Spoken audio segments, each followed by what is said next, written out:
Hey guys, this video is to any Sony, Microsoft fanboys that thinks the PlayStation 3 might be better than the Xbox 360 or the other way around. I bought my Xbox about half a year ago.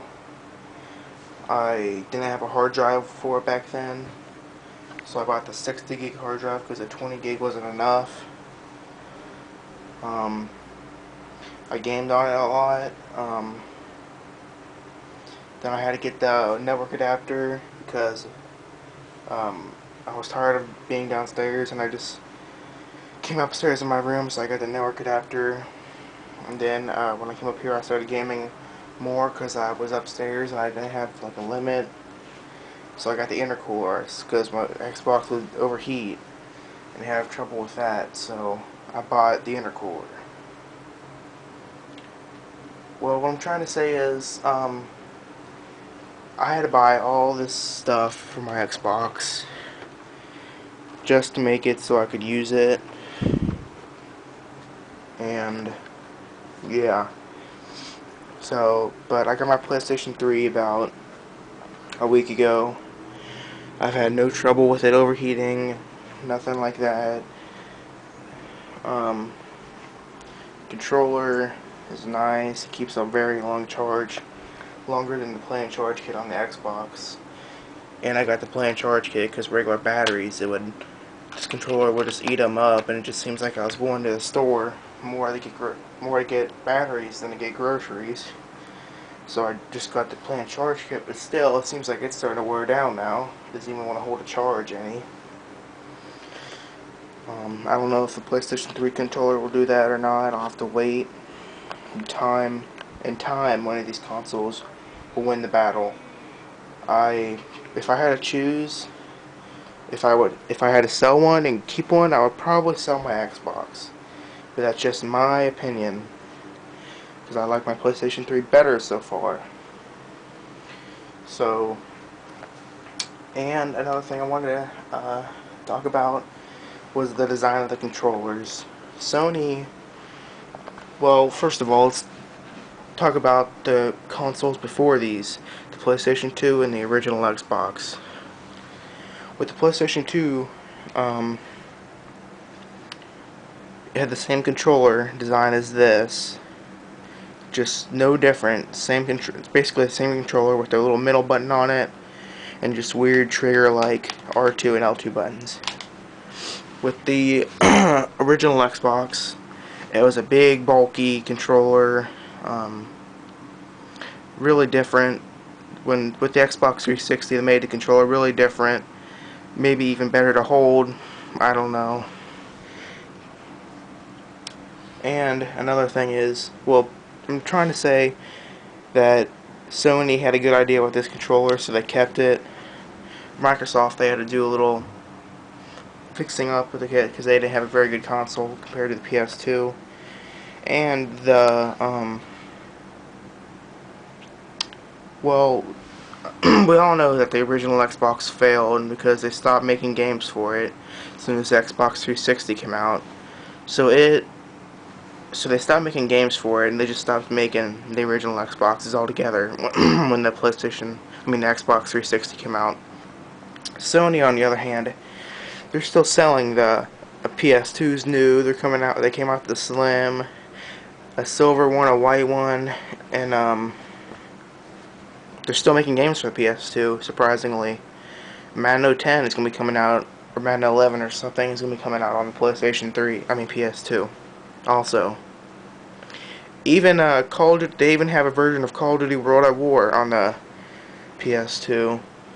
So that means Sony doesn't give up on their hardware when they get a new system. Like the PSP, they're still making games for it. Like, I think the newest one is Madden 09. I've seen it. I don't know if they're making 10 or 11 for it. I don't know. I don't really play Madden games, so I don't really pay attention.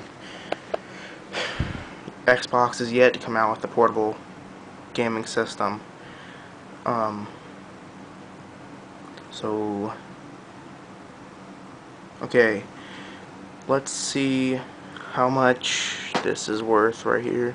The console, the arcade is $199, and that comes with the memory card, a wireless controller, and that's it. It comes with a little arcade game, but it's probably a 50-cent game to make, so that's shit. This is what was I saying? I forgot. I lost track of mind. Sorry. So that's $199 for just this console and this controller.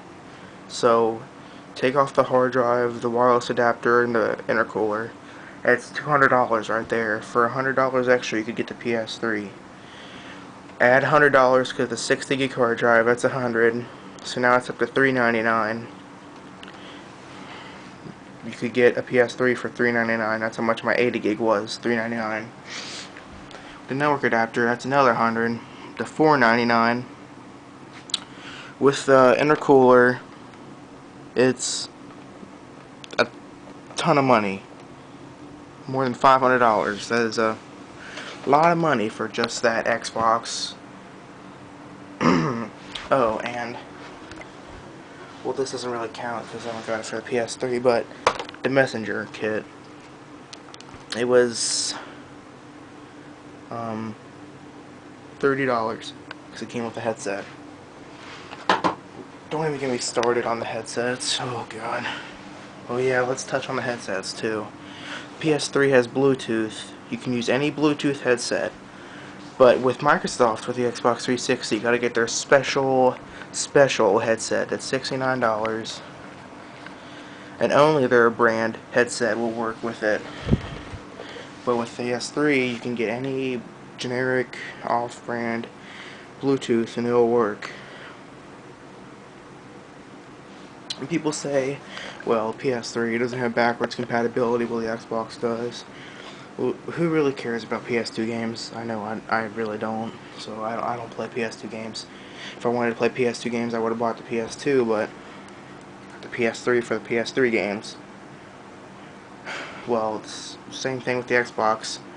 There's not much backwards compatibility unless you have the hard drive. And I think you can play mostly. You can't play any old Xbox games without the hard drive, so you need the hard drive to be backwards compatible. But still, it's a very few number of games you can. Very low selection. Not many. Just I think the bigger titles are available. On PlayStation 3, you can download PlayStation 1 games. I heard a rumor that they're going to be making a special portal or something. You can play PS2 games on a PS3. I don't know if it's true or not. It's just a little rumor that's going around. So, and another thing people say is that the PS3 has a very slim amount of game selection, while the 360 has like so many titles. Well, I went to GameStop a few days ago. I was looking at the wall of PS3 games and the wall of Xbox games, and they looked about the same size. Now, I don't know if every game on the PS3 is better than the Xbox games, or the other way around. I know people say, well, we got Halo 3, we got Mass Effect, we got whatever game that doesn't come on the PS3. But who really wants that? So, yeah. And another big flaw, well, for the Xbox, well, PS3 has a 1% failure rate. That means, like, 1 out of every billion consoles sold, you'll get a malfunction one. I don't even think the PS3 has a failure rate. I think it went up to 1% a while ago. Like a couple months ago, it went up to 1%. But the PS3 doesn't have a rendering depth, which was a major flaw with the Xbox 360. My Xbox is not a new one. It's the pre-HDMI, one of the first ones that come out. But still, my brother, he has the Xbox too. He has the arcade with the Falcon chip. and he's had some problems with his reading discs and getting some errors every now and again. But he hasn't had a Red Ring of Death yet. I think mine will probably die before his, because mine doesn't have a Falcon or a Jasper, whatever all the motherboards are freaking junk.